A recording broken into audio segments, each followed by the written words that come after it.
जय माँ सर्वमंगला। नमस्कार दर्शक बंधु, भक्ति विचार चैनल को आपण मानकु स्वागत।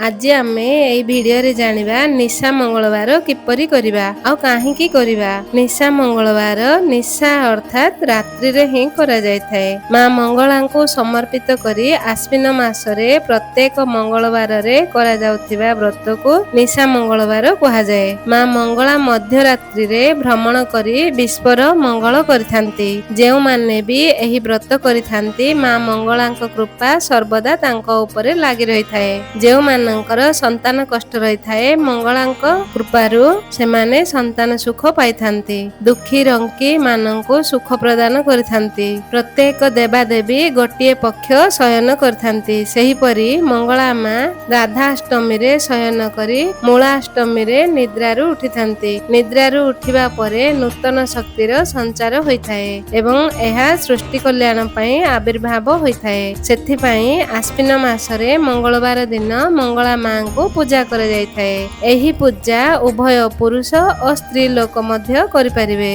एही पूजा संतान मानकर मंगल पई आ घरर सुख शांति पई एवं जेउ मानकर संतान संतति नथांती संतान सुख प्राप्ति करिबा पई करिथांती। एही दिन व्रतधारी माने निशा जागर और उपवास रहिबार विधि रहिछि। दिन रे माँ मंगला को समर्पित करी पणा दिया जाय थाए एवं रात्रि रे मंदिर रे कोठी घर करी माँ मंगला को पूजा करी जाय थाए। पूजा करिबा पई कोठी घर को प्रथमे गोबर रे लिपा पोछा करा जाय। सेठारे एक चांदुआ मध्य टणा जाय एवं चिता झोटी पका जाय। तापरे एक कलश रे आंब डाळ नड़िया और कंचा कदलीर भंडा रखी कलश स्थापना करा जाय थाए। एही घटटी को माँ मंगला रूप रे स्थापन करी पूजा करा जाय थाए। माँ को प्रिय कंटाई कोली को सेथि स्थापना करा जाय। एही पूजा रे मंदार फूल मंगला माँ को निश्चित भावे चढ़ा जाय थाए। माँ को श्रृंगार द्रव्य मध्य प्रदान करा जाय। माँ को प्रिय भोग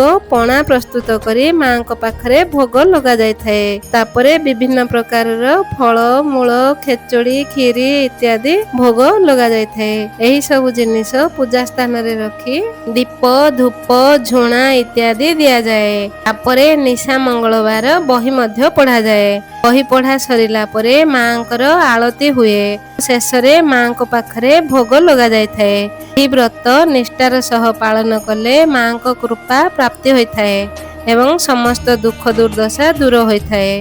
आशा करुछि मो भिडियोटी भल लागिथिबो। भिडियोटी भल लागिथिले लाइक शेयर सब्सक्राइब मध्य निश्चय करिवे। रहुछि नमस्कार।